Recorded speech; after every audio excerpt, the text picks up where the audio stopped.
All right, let's dive into the core ideas from the book AI for Entrepreneurs. Basically, AI has completely flipped the script on how you start a business. We're in a new age where just one person can build a real, profitable business from scratch.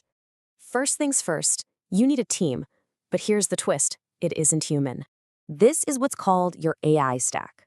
Think of it as your 24/7 digital crew. So your AI team has different departments, from brainstorming ideas to crunching the numbers. But who's actually doing the work? Well, that would be your AI agents. An AI agent can literally think, plan, and act for you. It's pretty incredible. Yeah, they do it all. Write posts, answer emails, turning your business into an automated machine. Once your AI team is set up, you can launch ridiculously fast. Forget months of planning. Seriously, you can go from just an idea to a live business in a single weekend.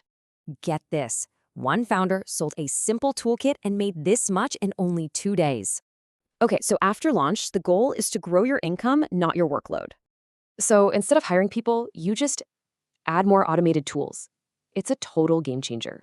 And these are real results from solo founders with 0 employees, all powered by AI. The best scaling trick? Just clone your whole business for a totally new niche. The best part is you can diversify, turning one idea into a bunch of income streams automatically. So your AI empire is just waiting to be built. The real question is, what's it going to be?